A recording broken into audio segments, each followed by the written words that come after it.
सुशांत का यूं अचानक से चले जाना उनकी लड़ाई का दी एंड नहीं बल्कि एक शुरुआत है। एक ऐसी लड़ाई जिसको मैं पिछले 1 साल से अपने YouTube चैनल पर लड़ने की कोशिश कर रही हूँ, लेकिन अब वक्त आ गया है इसको अंजाम तक पहुंचाने का और खुद को भगवान से ऊपर समझने वाले सो कॉल्ड गॉडफादर्स को आसमान से नीचे धरती पे लाकर पटकने का। अब जो वीडियोस आने वाले हैं उनसे ऐसा तूफान उठना चाहिए जिसमें अंधी बहरी फिल्म इंडस्ट्री सब कुछ देखने और सुनने को मजबूर हो जाए। लड़ाई थोड़ी मुश्किल और लंबी जरूर है, लेकिन अगर आप साथ देंगे तो वो दिन बिल्कुल दूर नहीं जब बॉलीवुड की पहचान नेपोटिज्म की बीमारी नहीं बल्कि टैलेंट के खजाने से की जाएगी। आज इस वीडियो में आपके सामने बॉलीवुड के 5 सबसे बड़े विलन्स को एक्सपोज करने वाली हूँ, जिनकी वजह से ये इंडस्ट्री लोगों के दिमाग से कुछ ऐसे छेड़छाड़ करती है कि उनको जीने से आसान मौत को चुनना लगता है। पहले विलन की कैटेगरी में आते हैं मसाला खबरें छापने वाले 2 कौड़ी के सेलिब्रिटी मैगजीन्स और सोशल मीडिया पे मौजूद लाखों फॉलोअर्स वाले बॉलीवुड पेजेस। हाँ, ये वही हैं जो किसका किससे चक्कर है, कौन किसका दुश्मन है और किसका बच्चा कितनी बार बाथरूम जाता है, ये सारे खुलासे करने का काम करते हैं। हकीकत में ये सब कुछ एक जरिया है पब्लिक के दिमाग को अपने हिसाब से मैनिपुलेट करने का। ये सिर्फ कठपुतली है जिसकी डोर मोटी जेब वाले लोगों के हाथों में है।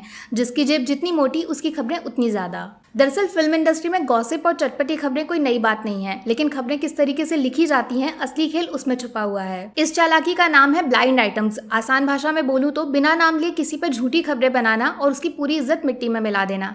बाद में कोई उंगली उठाए तो बेशर्मी से बोल दीजिए मैंने तुम्हारा नाम लिखा ही नहीं। लेकिन इन खबरों में नेपोटिज्म स्टार्स का जिक्र कभी नहीं होगा। इनका शिकार बनते हैं वो लोग जो गॉडफादर या सरनेम के दम पर नहीं बल्कि मेहनत करके ऊंचाइयों को छूने की हिम्मत करते हैं। कंगना रनौत एक इंटरव्यू में बताती हैं कि किस तरह बिना नाम लिए घुंघराले बालों वाली लड़की या साइको एक्ट्रेस के नाम पर उनको खूब बदनाम किया गया और पागल तक घोषित कर दिया गया। लेकिन सुशांत के साथ एक कदम आगे बढ़ते हुए ये फर्जी मैगजीन्स कभी उनकी तुलना एक ट्रक ड्राइवर से करती हैं तो कभी डायरेक्टर के साथ मारपीट की झूठी खबरें उड़ाई जाती हैं। और हद तो तब पार हुई जब मीटू के अंदर उन पर इल्जाम लगा के जेल जाने की भविष्यवाणी कर दी गई। फिर पूछा जाता है कि डिप्रेशन हुआ कैसे। मैं बताती हूँ, तुम्हारे चिंदी पैसों के लालच की वजह से जिसने एक टैलेंटेड स्टार को हमसे छीन लिया। दूसरे विलन की कैटेगरी में आते हैं so called a list producers जो खुद को इंडस्ट्री के रखवाले समझते हैं और हर नए चेहरे को फिल्मों में घुसाने के लिए अपनी शर्तों पर नचाते हैं, जिसको पढ़ी लिखी जुबान में कॉन्ट्रैक्ट का नाम दिया जाता है। यानी आपको स्टार बनने का पूरा मौका दिया जाएगा, लेकिन सांस कैसे और कब लेनी है वो प्रोड्यूसर साहब डिसाइड करेंगे।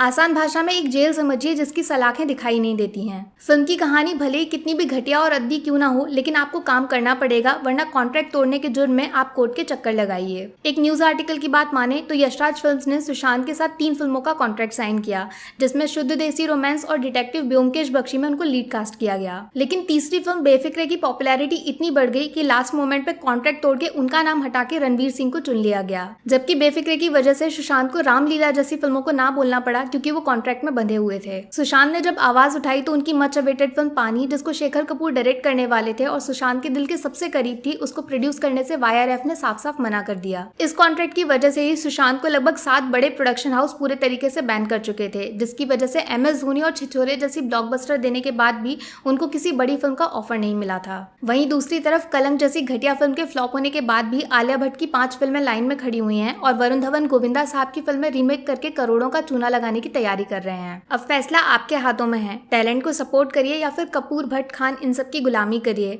और हाँ, सिर्फ बोलने या लिखने से काम नहीं चलेगा, करके भी दिखाना पड़ेगा। तीसरे विलन की कैटेगरी में आते हैं फिल्म इंडस्ट्री में मौजूद ग्रुपिज्म करने वाले, यानी अलग अलग हिस्सों में बांटने वाले कुछ बुद्धिजीवी लोग, जिनके लिए मोटा बैंक बैलेंस और मशहूर डिजाइनर के कपड़े टैलेंट और एक्टिंग से ज्यादा जरूरी हैं। कहने के लिए तो इंडस्ट्री सिर्फ 2 बड़े ग्रुप्स में बटी हुई है, जिसमें एक है स्टार किड्स तो दूसरे हैं आउटसाइडर्स।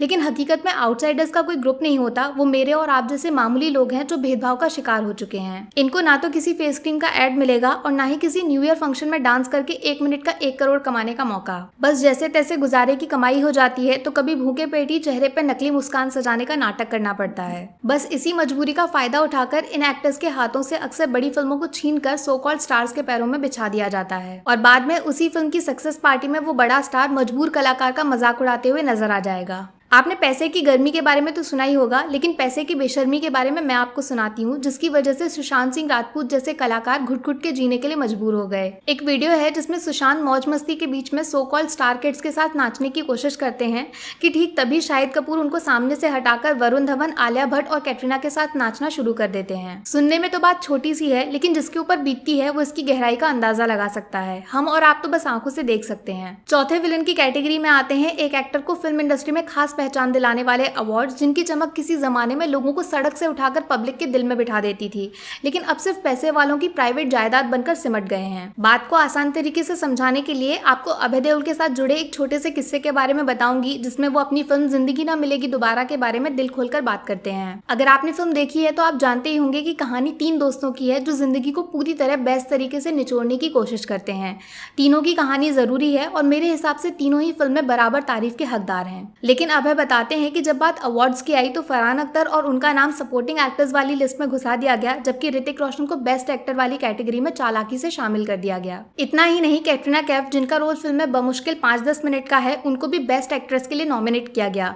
लेकिन मैडम के पीछे किसका सपोर्ट है ये बताने की जरूरत शायद है नहीं। ठीक इसी तरह 2019 में रिलीज हुई छिछोरे मेरे लिए साल की सबसे बेस्ट फिल्म थी और स्टूडेंट ऑफ द ईयर 2 जिंदगी की सबसे बकवास फिल्मों में से एक। लेकिन होश उड़ाने वाली बात यह है कि छिछोरे को एक अवार्ड तक नसीब नहीं हुआ, जबकि अनन्या मैडम स्ट्रगल करके 3-4 अवार्ड अपने नाम कर गईं। फर्क इतना है कि छिछोरे के डायरेक्टर हैं नितेश तिवारी, जो बेचारे खुद इंडस्ट्री में आउटसाइडर हैं। वहीं स्टूडेंट्स के ऊपर करण साहब का हाथ है, जो फिल्म इंडस्ट्री को अपना शौक पूरा करने वाले अलादीन के चिराग की तरह इस्तेमाल करते हैं। लेकिन इस धोखे वाले खेल में सबसे बड़ा नुकसान उस कलाकार का होता है जो सच्चे दिल से एक फिल्म में अपनी जान डाल देता है और उसके बावजूद उसको वो तारीफ नहीं मिलती जिसका वो हकदार है। ऊपर से अवार्ड किसी नौसिखिए के हाथों में जाते देखकर दिल 1000 टुकड़ों में टूट जाता है, वो अलग।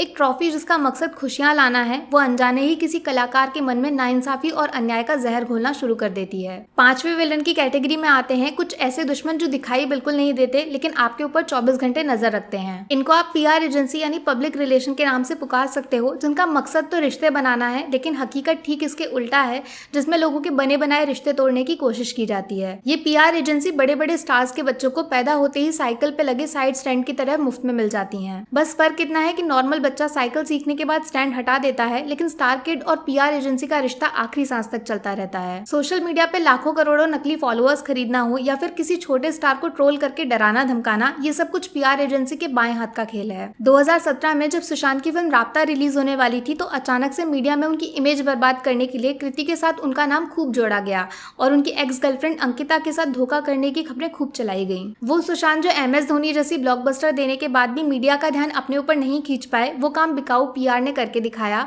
और सुशांत की फिल्म राब्ता को पूरी तरह फ्लॉप बनाकर मिट्टी में मिला दिया। वैसे पीआर एजेंसी लीपा पोती में भी काफी माहिर हैं। जैसे ही सुशांत के जाने के बाद लोग करण जौहर को बुरा भला सुनाने लगे, ठीक उसी वक्त सोशल मीडिया पे एक के बाद एक दोनों की दोस्ताना वाली फोटोज और वीडियोस आने शुरू हो गए। लेकिन हकीकत में इन फोटोज में दिखाई गई प्यार दोस्ती की सच्चाई उतनी ही है जितनी वीडियोस में करण जौहर के चेहरे पे नकली इमोशंस की। ये सारा खेल उसी पीआर का है जिसके लिए इंसान की जान से ज्यादा कीमती उसकी सोशल मीडिया होती है। अब जरा ठहरिए, घर में जाकर एक आईना लेकर आइए और उसको अपने सामने रख लीजिए। ये जो 5 पॉइंट्स आपने सुने हैं जिसकी वजह से दिल और दिमाग गुस्से से भर गया है, उसका जिम्मेदार कोई और नहीं बल्कि वही शख्स है जिसको आप आईने में देख रहे हो। अभी भी मौका है, फिल्म इंडस्ट्री में किसी दूसरे सुशांत को हारते देखने से पहले अच्छी फिल्मों को सपोर्ट करना शुरू कर दीजिए। ये फालतू फिल्मों पर टाइम और पैसे की बर्बादी बंद करिए और जो आपकी तालियों का हकदार है उसके टैलेंट को दिल से सलाम करिए। मैं अपना काम करती रहूंगी, साथ देना है या नहीं वो फैसला आपका है, बाकी समझदार को इशारा काफी है।